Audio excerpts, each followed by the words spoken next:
My name's Everett, and the night the wind changed, I stopped being the man who chased storms. I had no plans of writing this down. But lately, the silence in my house has been too loud to ignore. Maybe by telling it, I can finally leave it behind me. It happened quietly. That's the part no one warns you about. Betrayal doesn't crash into your life like a freight train.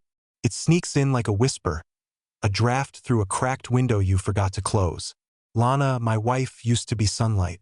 Not warm, not soft, blinding. She filled every room without asking permission. That's part of what drew me in. She wasn't delicate. She was a wildfire in denim jeans and old rock bandies. The first girl who ever beat me at darts and kissed me before I even asked.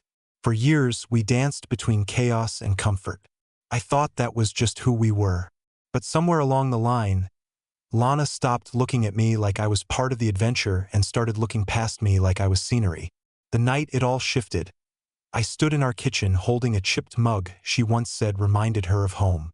She breezed in late, smelling like perfume I didn't recognize. Her smile was too polished, too practiced. She barely looked at me before tossing her purse onto the counter. Long night? I asked, more out of habit than anything else. She shrugged. Depends who you ask. There was a chill in her voice that didn't match the warm air outside. I watched her pull out her phone and laugh at something on the screen. A laugh I hadn't heard directed at me in months. I realized then Lana wasn't just slipping away. She had already left. She was just dragging her body through the motions. Still, like a fool, I tried. I reached out. I planned weekends away. I suggested counseling. I begged in 100 quiet ways without ever using the word please. And Lana, she wanted more. She wanted me to fall to my knees. She wanted me to grovel, to lose the last shred of dignity I still had just to be worthy of her half-hearted affection. But standing there gripping that stupid chipped mug, something inside me shifted. If she wanted me to beg, she was about to learn what it felt like when the begging stopped. She would see what it's like to be completely invisible to someone who once adored her. And so, without raising my voice, without slamming a door, without shedding a single tear, I simply stopped reaching for her. The first move wasn't loud. It didn't need to be. Real endings rarely are. For days after that night, I became a ghost in my own home. Not bitter, not dramatic, just absent. I moved through the house like she wasn't even there. I answered her questions with quiet indifference. I stopped asking about her day, stopped offering to cook, stopped suggesting anything. And for a while, Lana seemed almost relieved. She took my distance as permission to keep doing whatever she was doing out there in her other life. But what she didn't realize was that ignoring her wasn't just a reaction. It was my decision. Cold, deliberate one. I wasn't punishing her. I was setting myself free. I started noticing things I had ignored before. New jewelry she never bothered to explain. Secretive texts she answered only when she thought I wasn't looking. Whispers in the bathroom when she thought I was asleep. And always that phone clutched in her hand like a lifeline. The more I noticed, the less I felt. The love I once fought for felt like an old photograph now, a memory I could look at without feeling anything at all. I didn't need a confession. I didn't need an apology. I needed out. One evening, Lana decided to test the waters. She sauntered into the living room wearing the same dress she wore on our second anniversary. It used to stop my heart when I saw her in it. Now it just looked like a costume. She stood in front of the TV and smiled that too bright smile. "Going out with the girls," she chirped. "Don't wait up." I nodded without looking up. "Do what you want." The flash of confusion on her face almost made me laugh. Almost. She lingered in the doorway for a second longer than necessary, as if waiting for me to protest, to question her, to beg her not to go. But I didn't even flinch. I simply turned the volume up and let her walk away. I spent that night sitting outside under the stars, sipping a beer, and feeling more at peace than I had in months. It was strange. For the first time in a long time, I wasn't angry. I wasn't jealous. I wasn't scared. I was just done. And somewhere deep inside, I knew Lana could feel it, too. She might have thought she wanted me to chase her forever, but she never prepared for what it would feel like when the chasing stopped. when the man who once saw her as his whole world now saw her as just another passerby. And that was just the beginning. The funny thing about silence is that at first people think it's a gift. Freedom to do whatever they want without consequence. But silence grows heavy with time. It lingers, it suffocates, and soon enough it becomes unbearable. Lana didn't notice it right away. She floated around like everything was perfectly fine, coming home later, laughing too loudly into her phone, dressing up for people who weren't me. If she noticed that I stopped noticing her, she didn't show it. At least not at first. But cracks started to form faster than I expected. It began with the little things. She started leaving the bedroom door slightly open at night, almost like she wanted me to check on her. She cooked dinner once, a rare event, and acted surprised when I said I wasn't hungry. She even suggested we have a talk one Saturday morning, the first real invitation to a conversation in months. I simply told her, nothing to talk about, and grabbed my keys. The look in her eyes wasn't anger. It was panic. She thought she had me trapped, dancing around for her approval like some desperate fool. But when I stopped playing, she realized she was the one caged inside the game she'd built. Every smile she faked, every flirtatious toss of her hair, every meaningless apology crafted to pull me back, they all bounced off me like rubber bullets. The best part? I never raised my voice, never accused her, never played the detective demanding evidence. I didn't need to. Lana's own guilt was a much better weapon than anything I could have said. And day by day, she carried it around, heavier and heavier, until it bent her shoulders and dulled her sparkle. I could tell it drove her crazy, not knowing what I knew. She'd watch me carefully when she thought I wasn't paying attention, searching my face for signs. Was I suspicious? Did I know about the late-night meetups, the hushed calls from the bathroom, the way she clung to her phone like a secret lover? Of course, I knew. I knew more than she could imagine, and I wasn't just going to confront her. That would have given her the drama she secretly craved. No, I was going to let her stew in the slow, suffocating realization that she had lost me. Not with a bang, but with a whisper. She wanted me to beg. Instead, she was about to learn how loud true indifference could be. Because sometimes the most brutal revenge isn't yelling or accusations or catching them in the act. Sometimes the real pain comes when they realize they've become completely irrelevant to the one person who once would have crossed fire for them. And I was just getting started. By the third week, Lana's walls were crumbling faster than even I expected. She started picking fights over absolutely nothing. I'd leave a cup on the counter, and she'd launch into some rant about how I didn't respect the home she worked so hard to maintain. Meanwhile, I just nodded, picked up the cup, and kept moving without a word. The quieter I became, the louder she got. She started dressing up even more, almost ridiculously. Short skirts she wouldn't have been caught dead in 2 years ago. Heels too high for the grocery store. Hair curled perfectly for a quick errand run.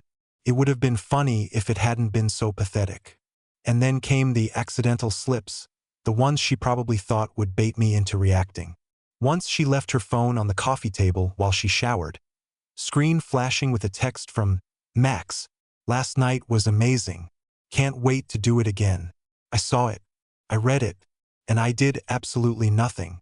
When she came out of the bathroom wrapped in a towel, pretending not to notice the phone blinking like a siren, I just smiled politely, nodded at her, and walked upstairs. She must have checked that phone 10 times in the next 5 minutes, her breathing sharper each time, waiting for me to blow up, waiting for the confrontation. It never came, because by then, Lana wasn't my wife anymore. Not really. She was just a stranger renting space in my home. And strangers don't get the satisfaction of knowing they hurt you. Days blurred into one another. She tried being extra sweet, then cold again, then guilty, then angry. I watched her cycle through every emotional trick in her book, every desperate move designed to yank a reaction out of me. Still, I stayed quiet. Not because I was weak, but because I was done playing her game. The harder she tried to pull me back into her orbit, the more obvious it became. She needed me to care. She needed me to still be the man who would fall apart at the thought of losing her. But the truth was brutal. Lana had already lost me the moment she chose someone else. She just hadn't realized it yet. And the scariest thing for her wasn't losing me. It was facing the fact that she was no longer worth chasing. The irony burned so perfectly. She spent all this time trying to prove she could do better.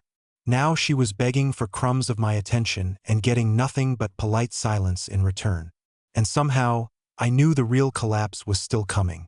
I just had to be patient. The night everything finally broke was colder than it should have been for late spring. I remember sitting on the porch, nursing a beer, staring out into the quiet street lined with empty driveways and sleeping houses. Inside, Lana was pacing like a caged animal. I could hear the floor creak under her restless footsteps, could feel her anxiety pulsing through the walls like static. She tried a new tactic that night, one she hadn't used since the early days of our marriage: vulnerability. She came out onto the porch in one of my old hoodies, her face stripped of makeup, her eyes red like she'd been crying for hours. Maybe she had. "Everett," she said, her voice barely louder than a whisper. "Can we talk?" I didn't move at first, just took another sip, let the silence stretch long enough to remind her that she didn't get to summon me like a dog anymore. Finally, I said, "Go ahead." She sat on the steps, hugging her knees like the girl I once fell in love with, but it didn't hit me the way she hoped. It didn't crack me open or make me ache for her. It just made me sad in the detached way you feel when you walk through a house you used to live in and realize you don't belong there anymore. "I know I've been distant," she started, fumbling for words. "And I know you're angry. I don't know what's happening to us." It was almost impressive, really. Even now, she couldn't bring herself to admit it. No apology, no confession, just vague words tossed into the night air, hoping I would meet her halfway and save her from drowning. But I wasn't there to throw her a life vest anymore. I shrugged. "Maybe we just grew apart." She blinked fast, as if my calm acceptance was more painful than any screaming match she might have prepared for. "I don't want to lose you," she said suddenly, voice cracking, hands twisting in the sleeves of my hoodie. "I know I've made mistakes, but we can fix this, right?" The old me would have grabbed that lifeline with both hands, desperate to believe in fairy tale fixes. But the man sitting on that porch wasn't the same one she betrayed. I looked at her, really looked at her, and realized there was nothing left between us worth saving. Whatever love we had once built had been bulldozed by lies and selfishness. "You can't fix something you smashed on purpose," I said quietly. "You can try to tape the pieces back together, sure, but it'll never be whole again." Tears welled up in her eyes, spilling down her cheeks. And for a split second, I almost felt sorry for her. Almost. But then I remembered the text from Max, the sneaky nights out, the way she laughed at something on her phone that wasn't me. No, she didn't deserve my pity. She deserved the silence she had earned. Without another word, I stood up, dropped the empty bottle into the trash, and went inside, leaving her sitting there alone under the cold, uncaring stars. That night, Lana slept on the couch and I slept better than I had in months. Morning came gray and heavy, like the world itself had shifted under the weight of everything unsaid. I woke up feeling lighter, almost foreign in my own skin. The kind of peace you only get after walking through fire and making it out the other side without carrying the ashes. When I came downstairs, Lana was curled up on the couch, looking smaller than I had ever seen her. Her hair was a tangled mess, makeup smeared under her eyes.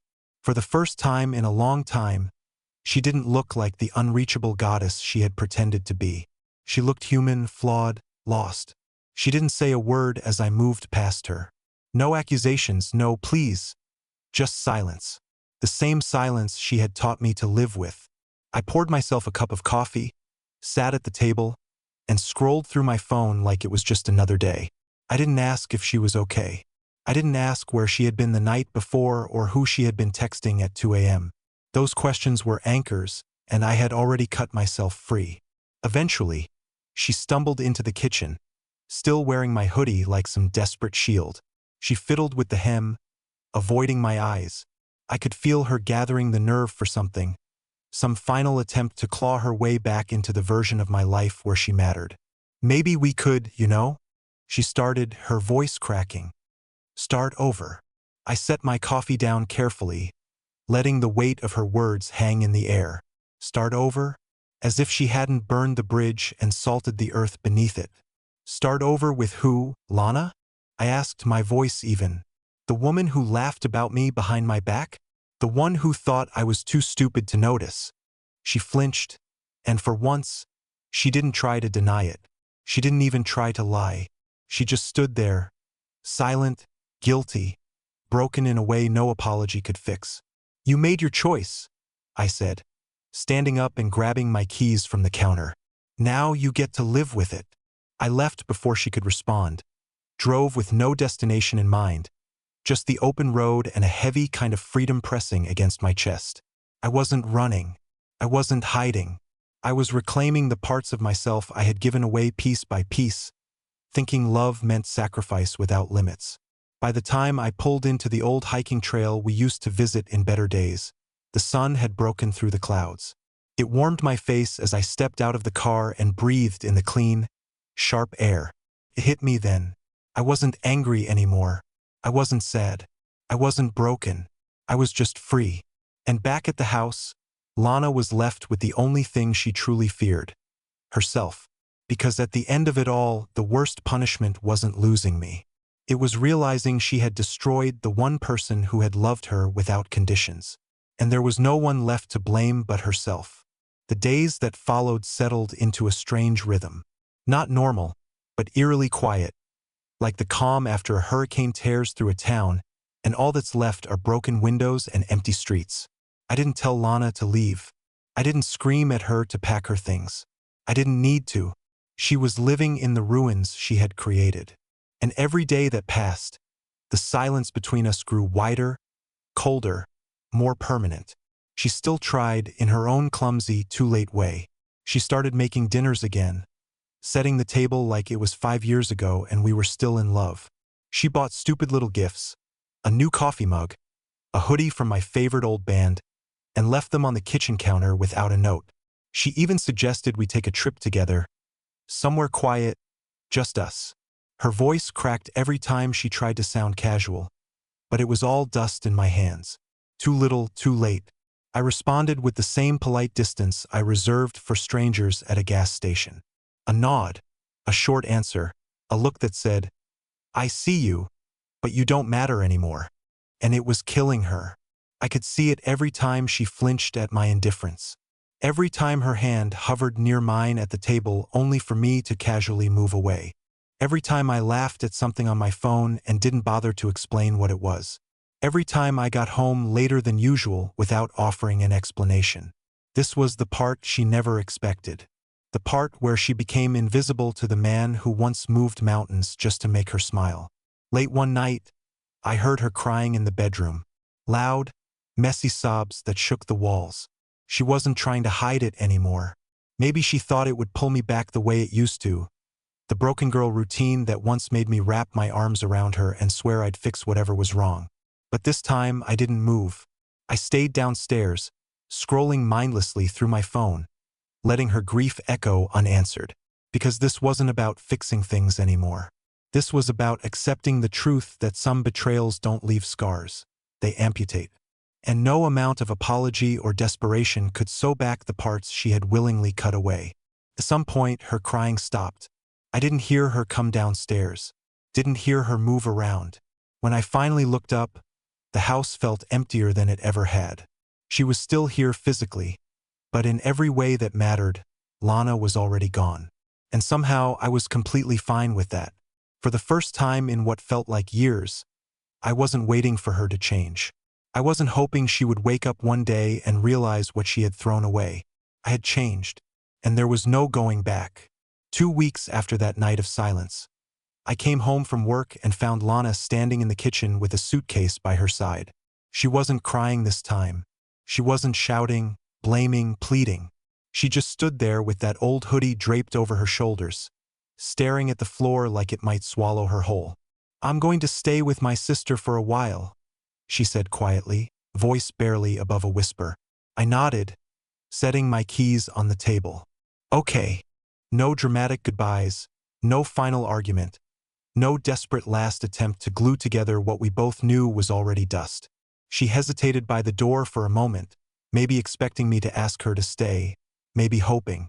But when I said nothing, she gave a weak smile, the kind people give when they're trying to pretend it's not goodbye, and walked out. The door clicked shut behind her, and just like that, it was over.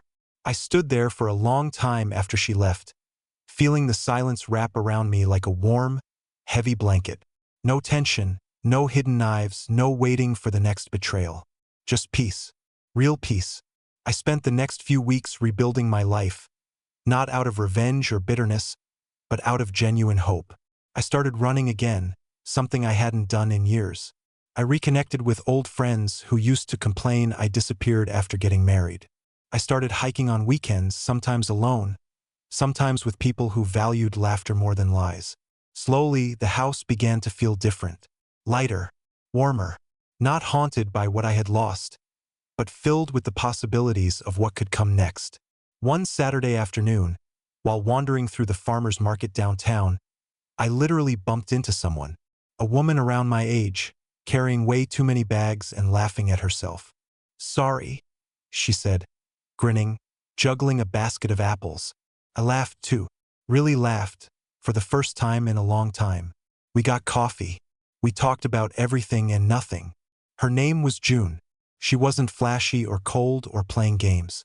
She was just real, and being around her felt like breathing after years underwater. I didn't rush anything. I wasn't looking for a replacement or trying to fill a void. I was just living again, and somewhere along the way, without even realizing it, happiness crept back in.